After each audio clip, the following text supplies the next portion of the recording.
17 cool a hot car in 60 seconds for $3. The Amish trick that saved their buggies for 200 years. The ice in your tea has gone soft. The sky over the yard is the color of a peach skin, and the cicadas are starting to slow down for the night. You lean back, the chair creaks the way it always has, and then you hear it, that thin electric whine right behind your ear. You slap, you miss, you slap again. 10 minutes later, the screen door claps shut behind you, and the television takes the place of the sunset. That's the surrender.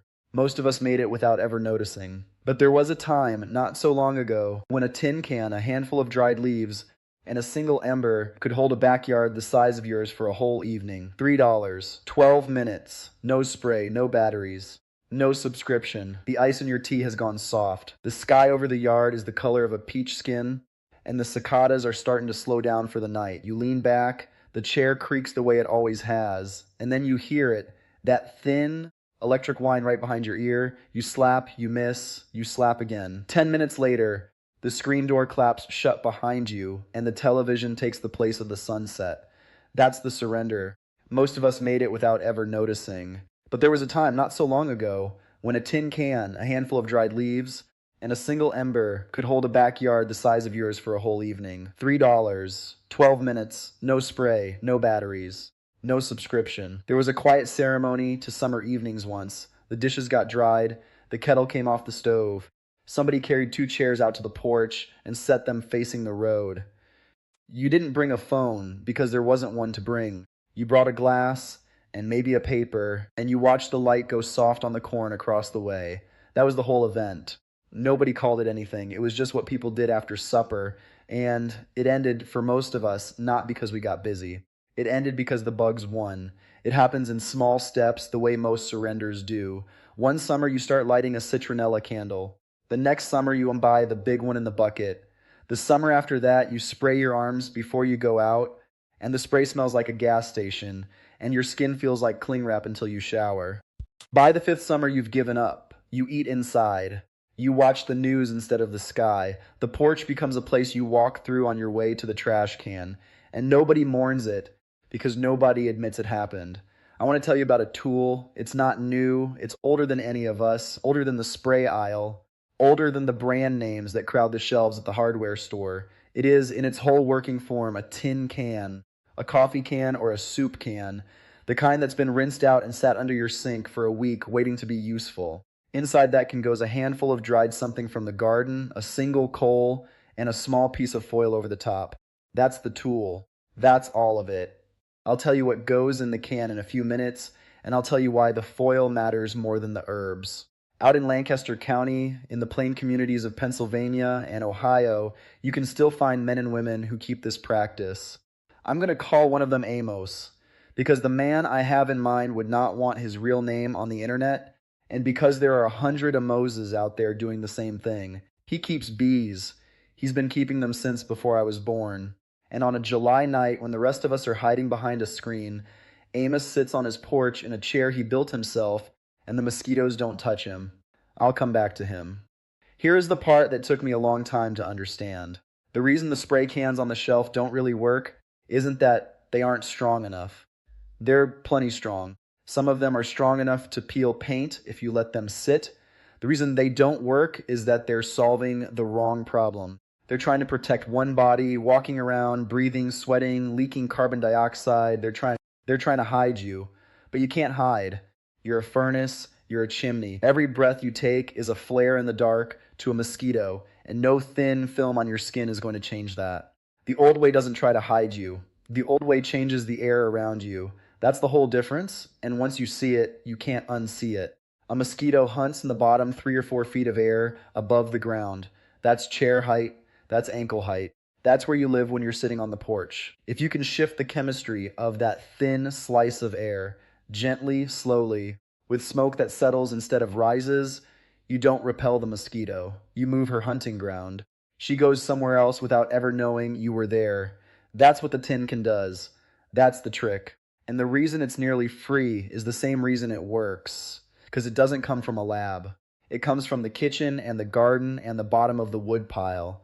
There is no recurring revenue in a coffee can. Nobody can sell you a refill for a handful of dried sage off the back porch, so the old way got quiet.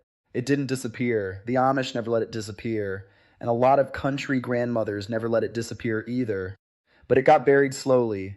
Under 60 years of brightly colored bottles and television commercials, you can pull it back up. It takes one Saturday afternoon. It takes a walk to the kitchen and a walk to the yard. It takes a can you were going to throw out. And the first night you do it right, the first night you light it and set it 10 feet upwind and watch the gray drift settle over the grass like a low fog. Something happens that you weren't expecting. The yard goes quiet. The whining stops. You sit back down in the chair you built or bought or inherited, and the porch comes back to you, just like that. Now let me walk you through why the hardware store has been lying about all of this for 2 generations. Walk down that aisle with me for a minute. You know the one. Halfway back, past the extension cords, where the air smells faintly chemical even with the caps on. There's the citronella candle in the terracotta pot, the one that smells like a beach vacation and stops working 3 feet from the wick.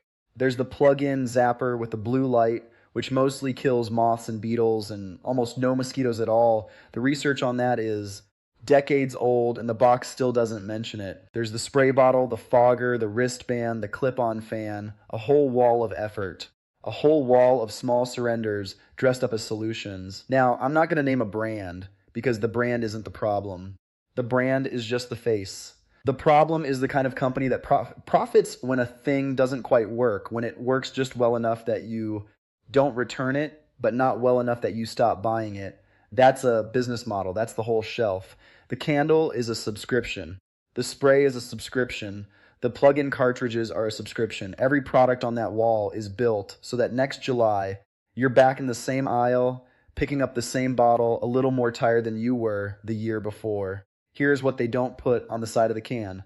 A mosquito doesn't bite you because she's mean. She bites you because she's about to lay eggs and she needs the protein in your blood to do it. She finds you in 3 steps, and the steps matter. First, she smells the carbon dioxide on your breath from as far as 30 or 40 feet away on a still night. Second, she follows your body heat in closer. Third, she lands and tastes the lactic acid in your sweat to make sure you're a mammal and not a deer or a dog. She's not hunting blood in the abstract. She's hunting you specifically, the warm, carbon-breathing animal in the chair. Read that again, because the whole trick rests on it. No film of repellent on your skin is going to stop you from breathing. No bracelet is going to stop you from being warm. The store-bought approach is trying to interrupt step 3, the landing and tasting, and by then, she's already found you, already inches from your neck, already committed. Most nights, the spray just makes her hesitate. It doesn't make her leave. And if she's hungry enough, or if you sweat the spray off, she comes back. That's why you end the evening with 3 bites you didn't feel and 1 you definitely did. The old way works on step 1. It interrupts the hunt before it begins. A pot of cool, herb-laden smoke drifting low across the yard doesn't poison her. It doesn't repel her in any movie villain sense. It simply muddies the carbon dioxide trail she was following, fills the bottom 3 feet of air with scents she finds confusing and unpleasant, and convinces her that there is no mammal here worth tracking. She turns and works the neighbor's yard instead. I'm sorry about your neighbor, but the porch is yours again. That's the mechanism. That's the only mechanism that has ever really worked at the porch scale. This is where I want to bring Amos back in.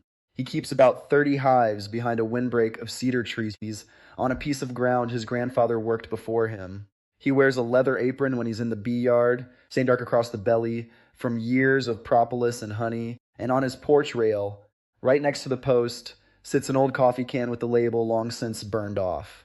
The bottom of that can is black, the way only 100 summers can blacken a thing. He doesn't call it a smoke pot. He doesn't call it anything. It's just the can. When the sun gets low, he lights it, and he sits and he watches the road.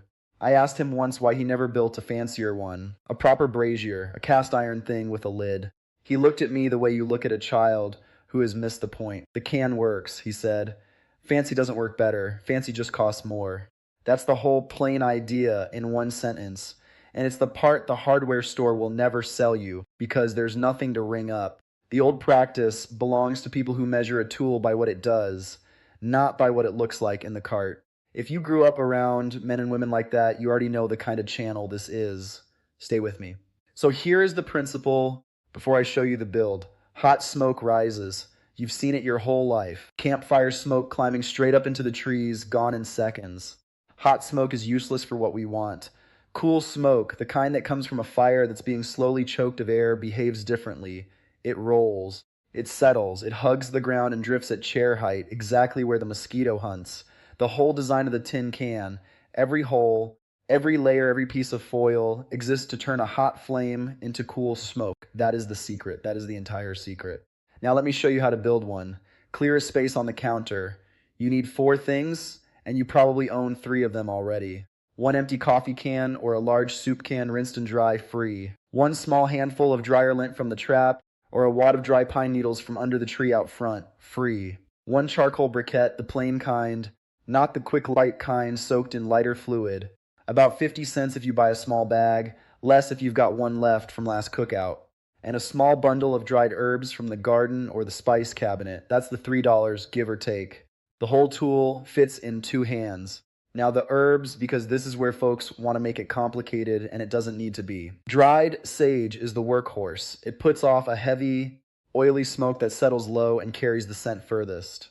A few sprigs of rosemary, stems and all, add the sharper oils that mosquitoes seem to dislike, at least in my experience and in the experience of plenty of old gardeners I've talked to. A pinch of dried lavender softens the smell for your own nose. Some folks add a little catnip if they have it growing. There's some research suggesting it works, though I won't oversell it. Whatever you've got dried in the pantry from last fall will do. Now the build. Punch 6 to 8 holes in the side of the can, down near the bottom, with a nail and a hammer. Not on top, on the side low.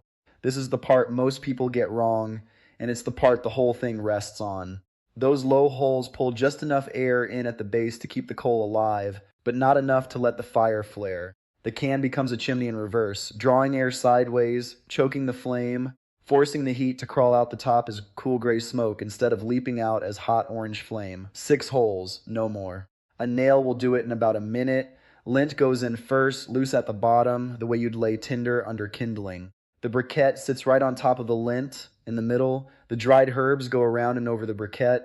Loose, never packed, because packed herbs smother and packed herbs flare. You want air pockets. You want the herbs to smolder, not burn.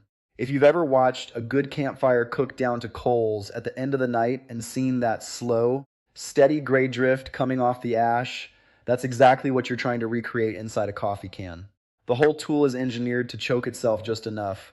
Light it once from the top with a long match. Let the flame run for about 30 seconds. You'll see the herbs catch. You'll see the lint take. You'll see the briquette begin to glow underneath. Then take a square of aluminum foil about the size of your palm and lay it loose across the top. Poke 1 small vent hole in the center with the nail. That's the moment everything changes. The flame goes out, the glow stays. And from that single vent hole, a thin, steady gray ribbon begins to rise. Slow, heavy, almost reluctant to leave the can. That's cool smoke. That's the whole game. Carry it out to the yard while the sun is still up enough to see by. Set it on bare dirt, on a paver, on a metal pie tin, never on dry grass, never on the wood porch rail, never near anything that can catch. A small smoke pot is still a fire, and a fire forgets its manners if you do. Place it 10 to 15 feet upwind of where you mean to sit, so the drift moves through your sitting area on its way out of the yard. Then go back to the chair, pour the tea, wait. Around the 12-minute mark, in a still backyard, you'll notice the whining is gone. Now the honest part, because I won't sell you a miracle. This is not a force field. A strong evening breeze will scatter the smoke and undo most of the effect. On a windy night, you stay inside. Same as always. If you have standing water, within 30 feet of your chair, a clogged gutter, a kiddie pool, a forgotten bucket behind the shed, the mosquito nursery will outproduce any pot you can build. Fix the water first, then light the can. And the pot clears a sitting area, not an acre. If you want the whole back 40 cleared, you need a different tool and probably a different evening. Be honest about what a coffee can do.